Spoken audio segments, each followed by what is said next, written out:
tudo aquilo que descreve, tudo aquilo que fala a Bíblia Sagrada, tudo aquilo que a Bíblia mostra, para que você tenha conhecimento. Afinal de contas, nós erramos porque não conhecemos as Sagradas Escrituras. A ordenança é analisai as Escrituras, e nós não analisamos. Quando lemos por cima ainda, não é? Mas temos que analisar friamente as Escrituras para não sermos enganados. Afinal de contas, algo está acontecendo. É porta de igreja abrindo para tudo quanto é lado. Igreja aqui, igreja ali, igreja acolá. E esse pessoal não tem um único objetivo, que é pregar o Evangelho. A maioria deles são bons pastores, são homens de Deus, mas tem uma partezinha ali que são pessoas interesseiras, né? Nós vemos pessoas enriquecendo do Evangelho nesses dias. Nós vemos famílias sendo empregadas. É empregado o pastor, é empregada a esposa do pastor, é empregado o irmão do pastor, é empregado o filho do pastor, o genro do pastor. A família toda está ganhando da obra de Deus. E esse pessoal não vai trabalhar, esse pessoal não vai tentar vencer na vida. Eles ficam ali usufruindo dos dízimos e das ofertas que tantas pessoas com tanto amor, tanto carinho depositam na obra de Deus. Não acredito que Deus tenha permitido estas coisas, acredito ser leviandade do homem, acredito que esses homens que enriquecem ilicitamente estão pecando contra Deus, e é por isso que eu gostaria que você soubesse o que diz a Bíblia Sagrada a respeito do dízimo. Bom, paramos em Jacó, lutando lá no vale de Jaboque, contra o anjo. Lá ele luta com o anjo, e quando ele luta com o anjo, já vai amanhecendo o dia, ele pede a bênção e o anjo troca o seu nome, ele passa a se chamar Israel. Ele teve 12 filhos, e um dos filhos dele se chamava José. Apaixonado por José, ele faz uma túnica maravilhosa, e os irmãos, com inveja, vendem José como escravo. José é levado para o Egito, vendido a Potifar. Ele fica na casa de Potifar, mas acaba indo parar na cadeia. Na cadeia ele conhece o copeiro do palácio de Faraó, o padeiro do palácio de Faraó, interpreta o sonho dos dois, conforme a sua interpretação, assim aconteceu. E Faraó tem um sonho, e ele fica perturbado, ele quer saber o que significa o sonho. Então o copeiro diz que José está na cadeia e pode interpretar, e ele é chamado. Quando ele é chamado, ele interpreta os sonhos de Faraó. E aí vem 7 anos de bonança. Ele é colocado como governador do Egito, e nos 7 anos de bonança ele enche os celeiros do Egito. E aí vem 7 anos de miséria. O mundo padece de uma fome muito grande. E aí José, ele traz os seus irmãos, eles vêm atrás de comida, e ele se apresenta aos seus irmãos, e o seu pai vem, a família vem, e eram 70 pessoas, são colocados numa terra chamada Vale de Gósen, e eles são colocados naquele lugar para habitar naquele lugar. São pastores, e eles habitam lá e vão se multiplicando, vão crescendo, vão se multiplicando, e vai se passando as gerações, até que se chega em determinado momento uma geração que já não conhece mais José, já não lembra mais de José, e eles são escravizados. Eles são escravizados, são colocados a serviço do Egito, e segundo os relatos bíblicos, eles passam 430 anos, quase meio século, como escravos no Egito. Escravizados, sofrendo, amargurados, angustiados, assim eles ficam no Egito. Desta forma eles ficam no Egito. E aí Deus levanta um libertador. Deus ouve o clamor daquele povo, levanta um libertador, e através do poder de Deus, Moisés, que é criado dentro do palácio de Faraó, uma história muito bonita, ele retorna do deserto, e com 10 milagres extraordinários, que são as 10 pragas que caem no Egito, ele liberta aquele povo. O mar vermelho se abre, eles passam em seco pelo meio do mar, o mar se fecha em cima do exército de Faraó, e o nome do Senhor é glorificado, e eles entram então no deserto. Quando eles entram no deserto, eles entram como uma nação, a nação de Israel. Eles agora são um Estado. Veja bem, o Brasil é um Estado democrático de direito. Nós vivemos numa democracia. O que significa democracia? Democracia é o povo governa. O povo governa como? O povo governa através do voto. Quando vota no presidente da República, escolhe o presidente da República, o presidente da República vai governar, e aí ele escolhe os deputados, os senadores, o governador, os prefeitos, os vereadores, e dessa forma o povo governa, com o direito de escolher quem vai ficar à frente. E isso é uma democracia, porque o povo está governando. Mas no deserto nós tínhamos uma nação, eram 2 milhões de pessoas. No meio de 2 milhões de pessoas ociosas, que não tinham o que fazer, que não estavam ocupados, que se preocupavam um com a vida do outro, o que poderia acontecer? Havia mortes, havia homicídios, havia brigas, havia confusões, havia coisas terríveis que aconteciam ali. Havia adultérios, havia pessoas fazendo coisa errada, e isso não poderia acontecer, porque aquele povo ele precisava estar dentro de um padrão organizado, como nós temos um padrão organizado no Brasil, de legislações, para que eles pudessem estar obedecendo aquelas leis. E lá não era uma democracia. O que se instituiu no deserto, o que se apresentou no deserto, foi uma teocracia. Teocracia significa Deus governa. Depois essa teocracia acaba virando uma monarquia lá na frente, quando eles pedem um rei, e aí Samuel vai e unge Saul a rei, depois vem Davi, vem Salomão. Essa teocracia passa a ser uma monarquia, mas até então dentro do deserto se instituiu uma teocracia. Essa teocracia, ela precisava ter uma lei para que as pessoas pudessem obedecer, e Deus, através do poder do seu Espírito Santo, começou a criar uma lei, e uma lei muito rígida, muito rigorosa, até mesmo para os padrões da época, para que as pessoas pudessem obedecer. Ele institui a lei, e a primeira coisa que se recebe da lei é os 10 mandamentos. Amarás o Senhor teu Deus sobre todas as coisas, não tomarás o seu santo nome em vão.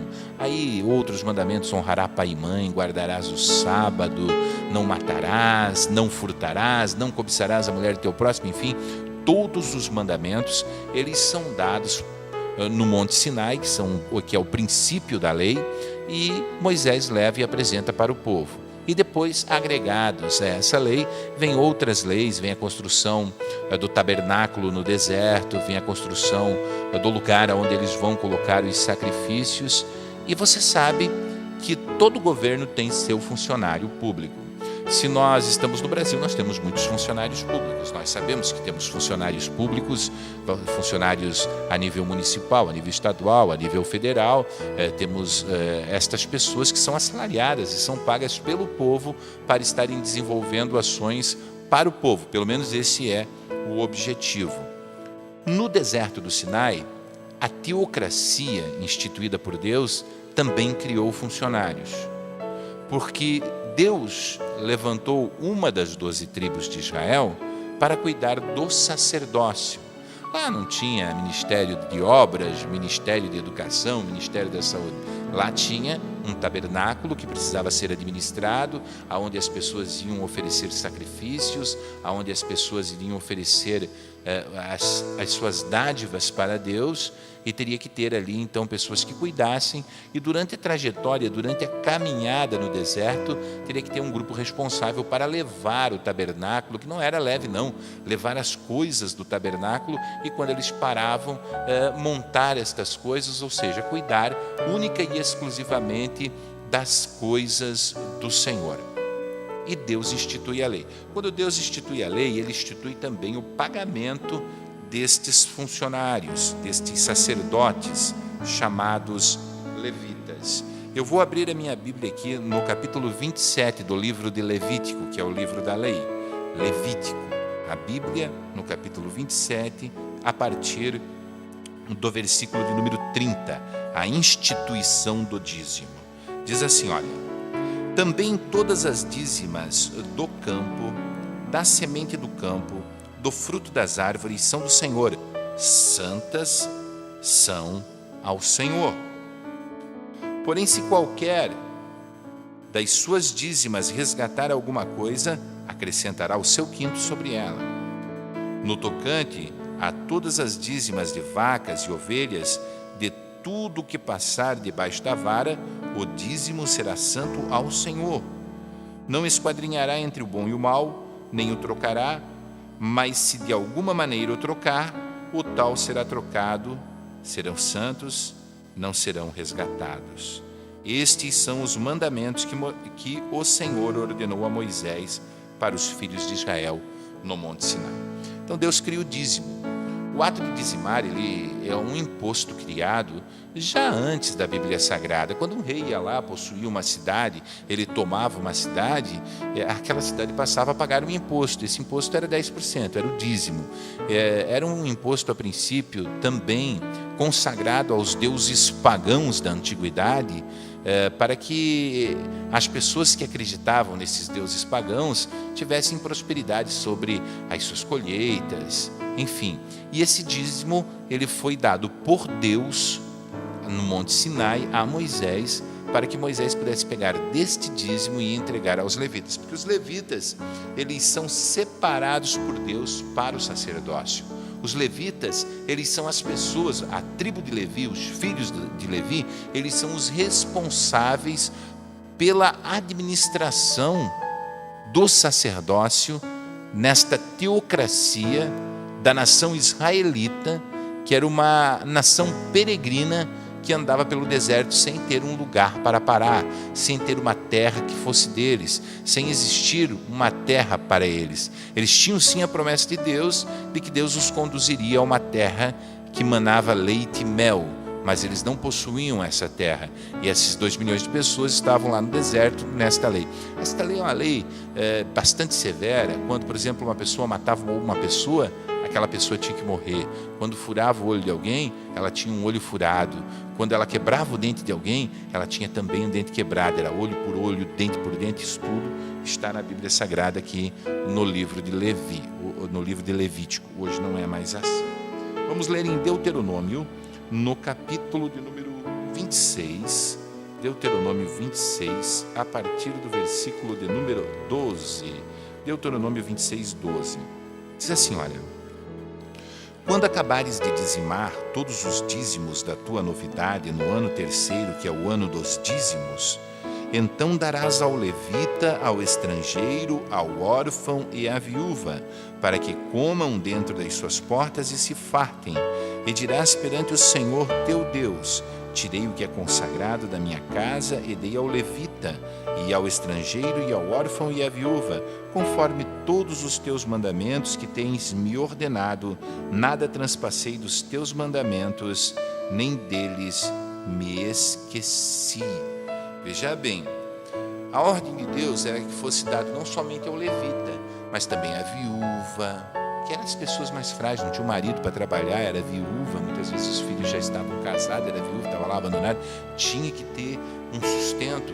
Então Deus se preocupou com os mais pobres, Deus se preocupou com a obra social. Ao órfão, era aquele que havia perdido pai, mãe, e ao estrangeiro, aquele que vinha de fora, muitas vezes mendigando. Então Deus preparou esse dízimo para que estas pessoas pudessem ser alimentadas, para que os levitas, que não tinham parte na herança, pudessem ser alimentados. E os levitas, como consequência disso, eles não poderiam ter nada, não poderiam possuir nada, não poderiam possuir nem sequer uma casa para viver, porque eles tinham que cuidar do sacerdócio, simplesmente do sacerdócio.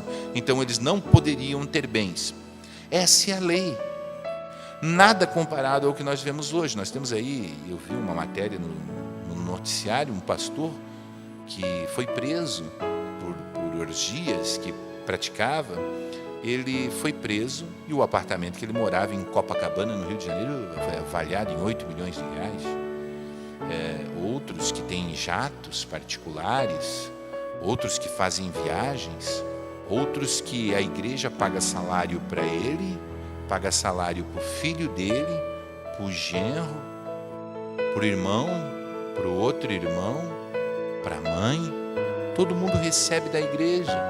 Então, não é o que acontece de fato. O dízimo ele tem que ser utilizado, pelo menos deveria ser utilizado naquela época, para que as pessoas pudessem ser alimentadas, para que as pessoas pudessem ser supridas. Esse era o objetivo do dízimo: alimentar o sacerdote, não para ele enriquecer, para ele adquirir patrimônios, alimentar o sacerdote, não para que ele fosse mais um milionário da fé, comprasse uma televisão ou uma fazenda de 50 milhões de reais, alimentasse o sacerdote para que ele pudesse ter o seu alimento e pudesse cuidar do sacerdócio. Ele não poderia ter bens, patrimônio, e também alimentar as pessoas mais desfavorecidas no meio do povo de Deus. Isso é o estado teocrático de Israel dentro do deserto. Essa é a função do dízimo. Eu quero dizer aos senhores que me acompanham agora que bom seria se no Brasil a gente pagasse só o dízimo para o governo, né? Já pensou você dar o dízimo para o governo? Você ia dar 10% e nada mais de imposto, 10% apenas. Aqui no Brasil tem uma conta que fazem os contabilistas, que nós pagamos, se trabalharmos 12 meses, 5 meses daquilo que nós trabalhamos é imposto. 7 a gente pode guardar para a gente, 5 é imposto. Isso embutido naquilo que a gente paga. A gente paga a luz, já vem 20% de ICMS, já vem mais outros impostos embutidos. A gente compra alimentos, já vem embutido o imposto, o IPI, sobre produto industrializado. A gente faz financiamento no banco, já vem o imposto sobre operação financeira. Ficou negativo no talão de cheque, imposto sobre operação financeira, tudo é taxado. O combustível, tudo é taxado, o telefone, tudo, a luz, a água, e aí nós pagamos aí 40%, quase 50% de dízimo, de impostos ao governo. E ainda a igreja vem e leva mais 10% que eles atribuem ser o dízimo, o imposto da igreja. E isso nós vamos ver nas próximas aulas, é claro, qual deve ser o comportamento do cristão. Eu gostaria de dizer que eu ainda não apresentei meu ponto de vista, se sou a favor ou contra. Eu quero simplesmente mostrar aquilo que está escrito na Bíblia. E a lei era assim. A lei foi dada para que esse dízimo fosse usado dessa forma, para que fosse sustentado o sacerdote e para que fosse sustentada as viúvas, os órfãos e os estrangeiros, dentro da teocracia que era o governo de Deus para o Estado de Israel, que atravessava o deserto do Sinai. Depois essa teocracia se transforma numa monarquia, mas isso nós vamos ver na próxima aula, depois que nós vermos o livro de Juízes e que nós chegarmos nos profetas. Na próxima aula eu estarei falando sobre o texto mais distorcido da Bíblia Sagrada. Nós vamos falar sobre o texto mais manipulado, o texto que é compreendido da forma mais errada, que nos altares ele é pregado da forma mais errada, que é Malaquias capítulo 3, versículo 8 a 10, que fala ali sobre a chamada de atenção que Deus dá para os sacerdotes levitas e para o povo de Israel 400 anos antes de Jesus Cristo nascer, porque eles estavam sendo infiéis, estavam negligenciando, estavam voltando ao ponto de partida. Mas isso é assunto para a próxima aula. Espero que você tenha compreendido o dízimo e a lei.